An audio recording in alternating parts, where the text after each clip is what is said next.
श्रोते हो, नमस्कार. राम राम माझ्या प्रिय विद्यार्थी मित्र मैत्रिणींनो, कसे आहात? आनंदात ना? आपण नेहमी काही ना काही ऐकत असतो, बोलत असतो आणि संवाद साधत असतो. तर श्रवण, भाषण आणि संभाषण या कला आहेत. जीवन कौशल्य शिक्षण यामध्ये ही तीनही कौशल्य अत्यंत आवश्यक अशी कौशल्य आहेत.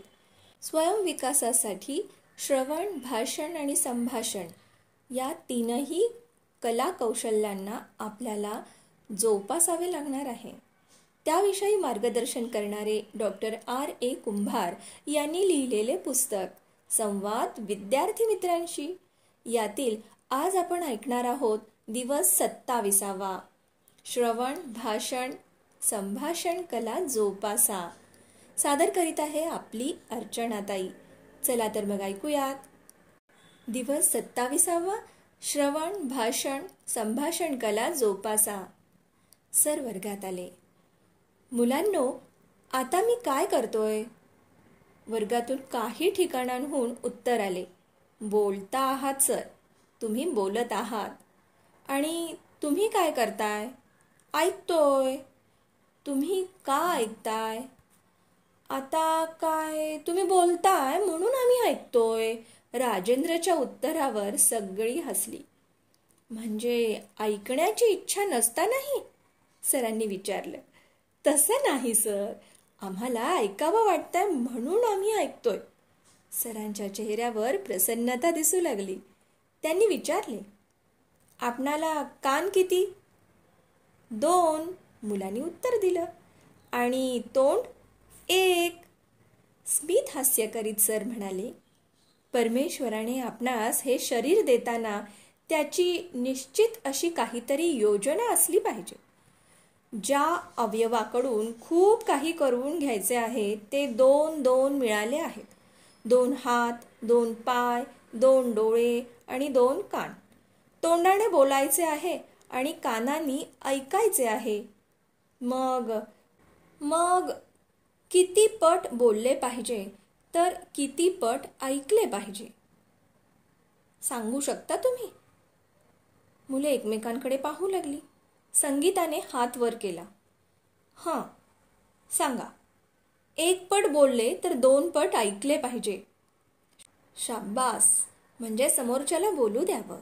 आपण शांतपणे आणि लक्षपूर्वक ऐकत राहावं. पण चांगले तेच ऐकत राहिले पाहिजे बरं का.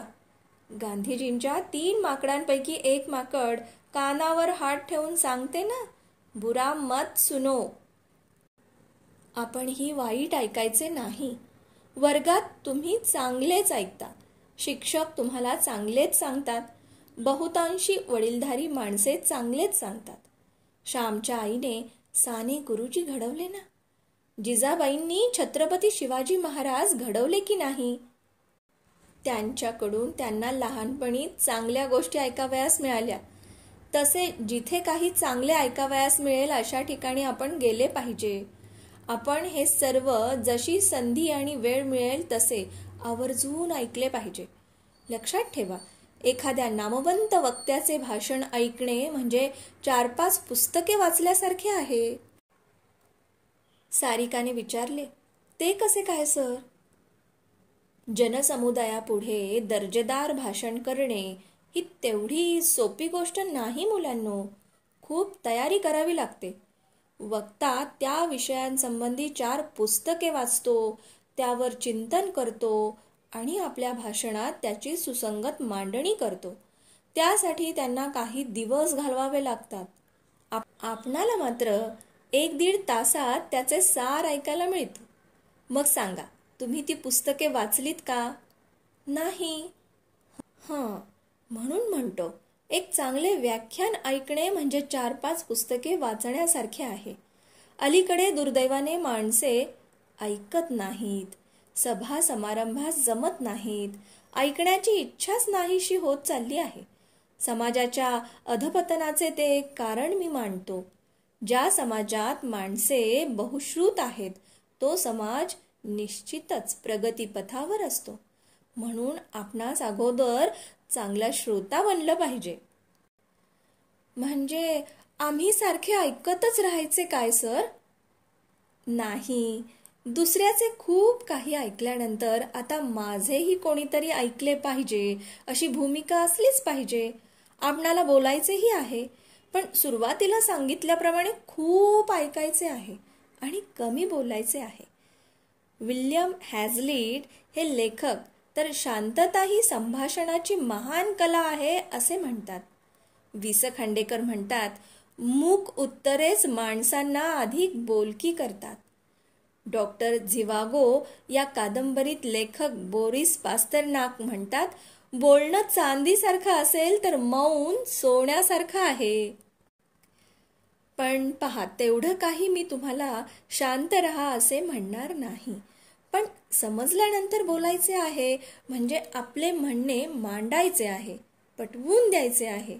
त्यासाठी उदाहरणे आणि दाखल्यांचा उपयोग करायचा आहे. काही संदर्भ द्यायचे, काही आकडेवारी द्यायची आणि जे मांडायचे ते ठामपणे, स्पष्टपणे आणि आत्मविश्वासाने मांडायचे. त्यावरून तुमचा त्या विषयाचा अभ्यास आणि व्यासंग स्पष्ट झाला पाहिजे. समाजात उठून दिसण्याचा हा एक चांगला मार्ग आहे. आपला मुद्दा स्पष्ट करण्यासाठी सरांनी पुढील उदाहरणे सांगितली. ते म्हणाले, वक्तृत्व कला वाढवण्यासाठी डॉक्टर बाबासाहेब आंबेडकरांनी पराकाष्ठेचे श्रम केले होते. 12 वेळा त्यांनी त्यांचे भाषण लिहून काढले होते. आता यापेक्षा या विषयावर कोणालाही अधिक काही सांगता येणार नाही अशी जेव्हा त्यांची खात्री होई तेव्हाच ते भाषण करीत असत. असे उदाहरण पु. ल. देशपांडे यांचेही आहे. 4 मिनिटाच्या भाषणासाठी त्यांनी 24 तासाची सवड मागून घेतली होती. या काळात ते घरी गेले, कसून अभ्यास केला, पूर्वसुरींनी हाताळलेले मुद्दे वगळले आणि दुसऱ्या दिवशी स्टुडिओत ध्वनिमुद्रणासाठी गेले. पुन्हा स्टुडिओत संहिता वाचनासाठी उत्तम तालीम केली आणि जेव्हा पक्क ध्वनिमुद्रण संपलं तेव्हा घड्याळात मोजून 3 मिनिटं आणि 59 सेकंद झाले होते बाळांनो. बाप रे, रमेश उद्गारला. शिकागो धर्म परिषदेमध्ये 5 मिनिटाच्या भाषणाने काय कमाल केली हे मी आपणास यापूर्वीच सांगितले आहे. म्हणजे बोलण्यापूर्वी ही माणसं किती विचार करीत होती हे लक्षात येईल. विचार करून बोलत होती, बोलून विचारात पडत नव्हती. म्हणजे आम्ही नेमकं कसं बोललं पाहिजे?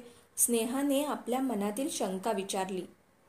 सर थोडे हसले आणि म्हणाले, तुम्हाला कबीराचा दोहाच सांगतो. दोहा असा आहे, ऐसी बानी बोलिये मन का आपा खोय, औरन को शीतल करे आपहू शीतल होय. असं बोला जिच्यामुळे हे बोलणं घडते त्या जिभेला हे वळण हवे. चावसर हा तत्वज्ञ म्हणतो, मन मोकळं असणं चांगलं, पण जीभ मोकळी सोडता कामा नये.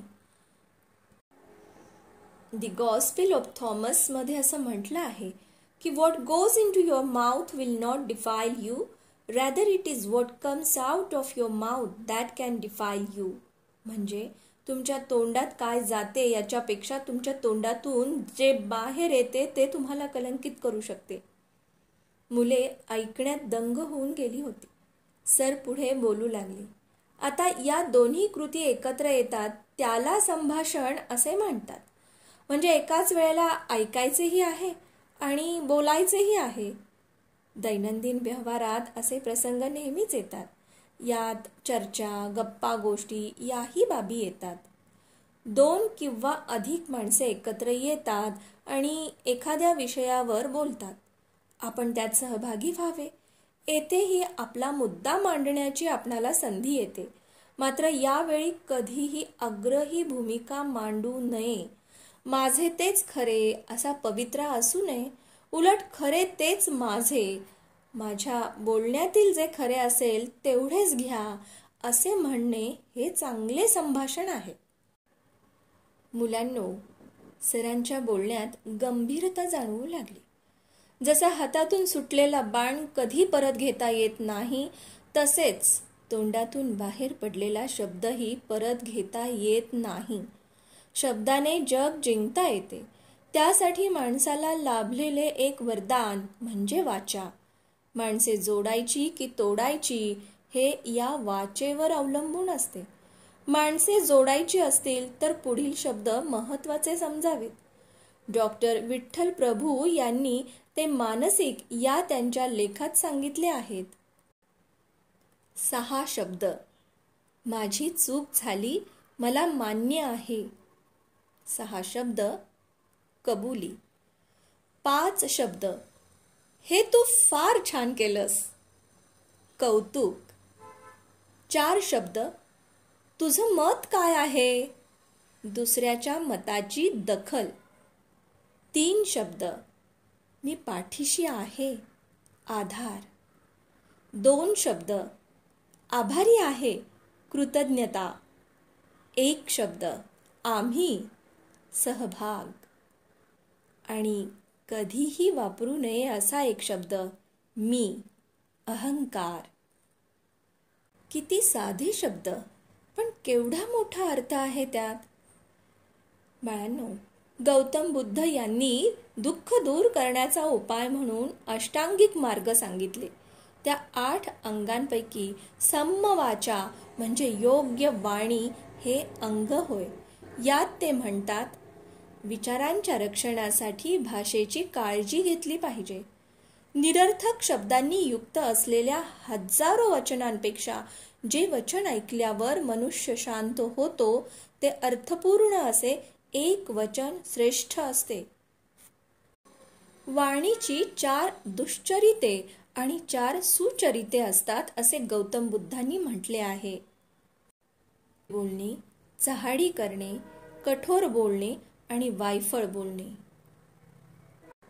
यांना गौतम बुद्धांनी दुश्चरिते, वाणीची 4 दुश्चरिते असे म्हटले आहे. आणि सत्य बोलणे, चहाडी न करणे, गोड बोलणे आणि अर्थपूर्ण बोलणे. पुन्हा सांगतो बाळांनो, सत्य बोलणे, चहाडी न करणे, गोड बोलणे आणि अर्थपूर्ण बोलणे ही वाणीची 4 सुचरिते होत असे गौतम बुद्धांनी भिक्खूंना सांगितले आहे. यावरून आपण कसे बोलले पाहिजे हे लक्षात येईल. म्हणजे सर, आम्ही सतत नम्रपणेच बोलायचे का? साधना जरा तक्रारीच्या सुरातच बोलली. नम्रपणे तर बोललेच पाहिजे, परंतु प्रसंगी कठोरपणेही बोलले पाहिजे. समोरची व्यक्ती पाहून बोलावे की न बोलावे हे ठरवावे लागते. मूर्ख लोकांच्या सहवासात आल्यावर मौन पाळणे केव्हाही चांगले. तथापि कर्तव्यापोटी बोलणे जिथे आवश्यक असते तिथे मौन बाळगणे अपराध आहे. या संबंधी चर्चिल यांचे विचार खूप महत्त्वाचे वाटतात. त्यांनी म्हटले आहे की ताठ उभं राहून सत्य सुनवायलाही हिम्मत लागते आणि चूप बसून नुसतं ऐकत बसण्यालाही हिम्मत लागते. थोडे थांबून सरांनी सगळ्यांकडे पाहून एक प्रश्न विचारला. आपल्या शरीरात कोणता महत्त्वाचा अवयव आहे की ज्यामुळे आपण बोलू शकतो? जवळजवळ सर्वांनीच उत्तर दिलं, जीभ. हो, जीभ. कान 2 आणि जीभ मात्र एकच आहे. तिच्यावर नियंत्रण हवे. आवश्यक तेव्हा आणि आवश्यक तेवढेच बोलण्याची जिभेला सवय असावी. या बोलण्यातही मधुरता, श्रवणीयता आणि सत्यता असली पाहिजे. आपले मुलांनो, आपले बोलणे दुसऱ्याने कान देऊन ऐकावे असे असले पाहिजे. त्यात नम्रता असली पाहिजे. ऐकणाऱ्याचे मन दुखावणार नाही असे बोलले पाहिजे. एखाद्याची चूक सुद्धा त्याला न दुखावता सांगता आली पाहिजे. मुलांनो, लक्षात ठेवा, आपल्या बोलण्याने माणसे जोडलीही जातात आणि तोडलीही जातात असे मी तुम्हाला आत्ताच सांगितले आहे. जोडण्याच्या प्रक्रियेत संवाद असतो तर तोडण्याच्या प्रक्रियेत विसंवाद म्हणजेच भांडणच. उणे दुणे काढणे, शिव्या देणे, आरोप करणे, द्वेष करणे, व्यंगावर बोलणे ही विसंवादाची रूपे आहेत. काय निष्पन्न होणार यातून? पण दुर्दैवाने हे घडते आहे. आजच्या राजकारण्यांच्या बाबतीत हे प्रकर्षाने घडताना दिसते आहे. स्वर्गीय यशवंतराव चव्हाण यांच्यासारखा सुसंस्कृत नेता आता आढळणे कठीण आहे. ज्या पदासाठी जगातील सर्व नेते प्रयत्न करतात ते पंतप्रधानपद राजकारणातील कुरघोडीमुळे त्यांना मिळाले नाही, तरी सुद्धा त्यांनी आपला संयम ढळू दिला नाही. आपल्या पुढे हे आदर्श असले पाहिजे. जो जीभ जिंकेल तो जग जिंकेल असे म्हटले जाते ते खरे आहे. तुम्ही घरात कोणाकोणाशी बोलता? सरांनी जरा वेगळ्या मुद्द्याला हात घातला. कुठं कोणाशी बोलतोय सर? पप्पा कामावरून घरी उशिरा येतात, लवकर निघून जातात. आई घरकाम करते आणि वेळ मिळेल तेव्हा टीव्ही पाहते. आम्हीही वेळ मिळाला की टीव्ही पाहतो. मग बोलायचे कधी? नेहाने आपले मत मांडले. म्हणजे घरातील संवाद संपला आहे? बहुतेक घरात हीच स्थिती आहे. कोणी कोणाशी बोलतच नाहीत. आणि ज्या टीव्हीने हा संवाद बंद पाडलेला आहे तो तर आपणाशी कधीच बोलत नाही. तो फक्त आपणाला ऐकायला लावतो. तुम्हाला काय वाटते याची तो कदर करीत नाही. तोंड दाबून टीव्हीचा मार. त्यामुळे आपले संवाद कौशल्यच नाहीसे होते. स्वतःचे मत मांडण्याची संधीच मिळत नाही. परिणामी विचार करण्याचे सामर्थ्यच आपण हरवून बसतो. हे खूप मोठे नुकसान आहे हे आपल्या लक्षातच येत नाही. स्पर्धा परीक्षेत आपण लेखी परीक्षेत उत्तीर्ण होतो, परंतु मुलाखतीत मात्र अयशस्वी होतो. या पाठीमागे आपल्या घरातील संवाद संपुष्टात आले हेही एक महत्त्वाचे कारण आहे. मुलाखतीत समोरच्या अधिकारी व्यक्तीचा प्रश्न नीट ऐकून घ्यावा लागतो आणि पटकन त्याचे उत्तर द्यावे लागते, मात्र समजून. तेही निर्भयपणे, ठामपणे. याचा सराव करण्याचे पहिले ठिकाण म्हणजे आपले घर होय. गोंधळलेल्या राहीने विचारले, पण घरात नेमके कोणत्या विषयावर बोलायचे? ते तुमच्या वयावर अवलंबून आहे बाळांनो. तुमच्या लहानपणात कथा आणि दिवसभराच्या छोट्या मोठ्या गोष्टींबद्दल बोलावे. विज्ञानातील गमती जमती सांगाव्यात. मोठे झालात की वर्तमानपत्रातील तुम्हाला आवडलेला एखादा लेख किंवा प्रसंग वाचावा, त्यावर चर्चा करावी. थोडी वैचारिक प्रगल्भता आल्यावर एखाद्या अग्रलेखावर किंवा टीव्ही मालिकेवर चर्चा करावी. टीव्हीवर काही चांगले कार्यक्रमही असतात, त्यावर बोलावे. संवाद कौशल्य यातूनच वाढत जाईल. राहीचाच पुन्हा प्रश्न आला, आणि शाळेत? शाळा हे तर केवढे मोठे व्यासपीठ मिळाले आहे तुम्हाला. तुमचे मित्रमैत्रिणी आहेत, वर्गात शिक्षक आहेत.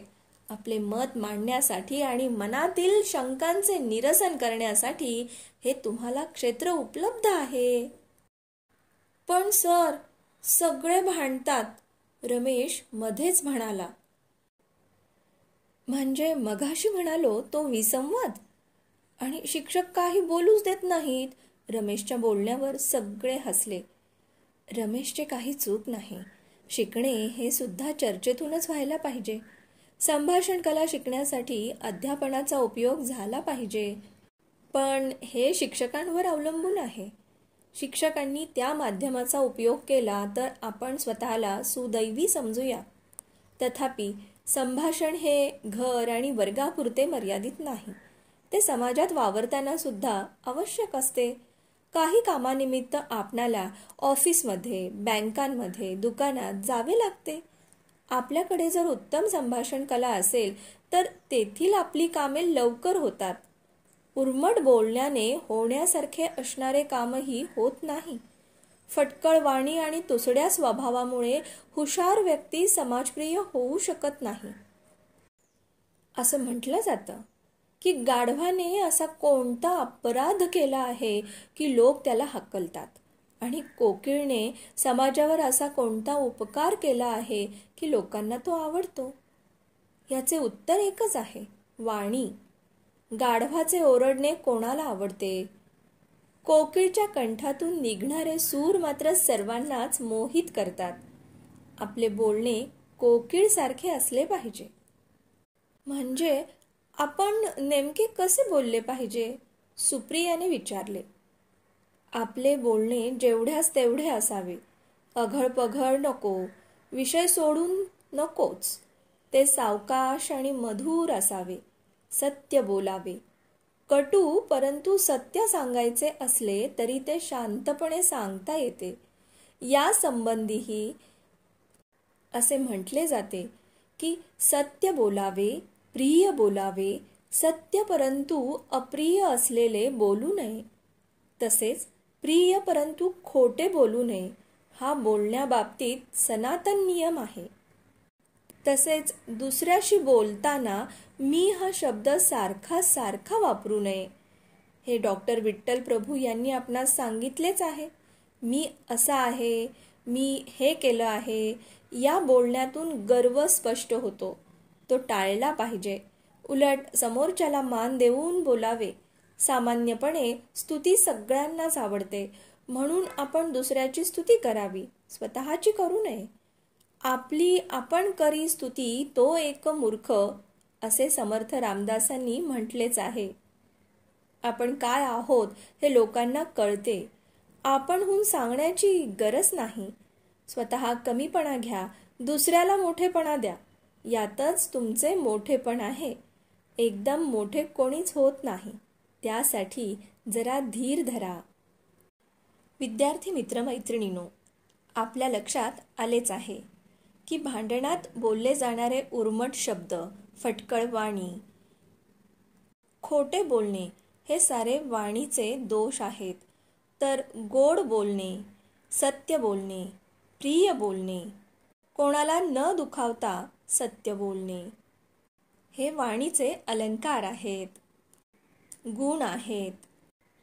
आवश्यक त्या ठिकाणी योग्य ते नम्रपणे बोललेच पाहिजे. जसे गौतम बुद्धांनी सांगितले आहे की खोटे बोलणे, चहाडी करणे, कठोर बोलणे आणि वायफळ बोलणे ही वाणीची 4 दुष्चरिते होत. म्हणजे थोडक्यात अगदी पापच आहेत असं म्हटलं तर चूक ठरणार नाही. आणि सत्य बोलणे, चहाडी न करणे, गोड बोलणे, अर्थपूर्ण बोलणे ही वाणीची 4 सुचरिते आहेत. हे आपण साऱ्यांनी लक्षात घेतलं पाहिजे आणि योग्य त्याच भाषेचा हे आपण सर्वांनी लक्षात घेतलं पाहिजे. बोलणं, न बोलणं आणि मौन या 3ही गोष्टींचे वेगवेगळ्या ठिकाणी वेगवेगळे महत्त्व आहे हे आपण जाणून घेत आहोत. नम्रतेने आपल्या वाणीचा आपण उपयोग करूयात. Doctor R.A. कुंभार यांनी लिहिलेले पुस्तक संवाद विद्यार्थी मित्रांशी यातील आज आपण ऐकला दिवस 27वा श्रवण, भाषण, संभाषण कला जोपासा. आपल्यासाठी हा भाग सादर केला आपल्या अर्चनाताईने, म्हणजेच अर्चना अभिजित भांडारकर. उद्या आपण भेटणार आहोत नवीन विचार घेऊन. तोपर्यंत स्वतःची काळजी घ्याल.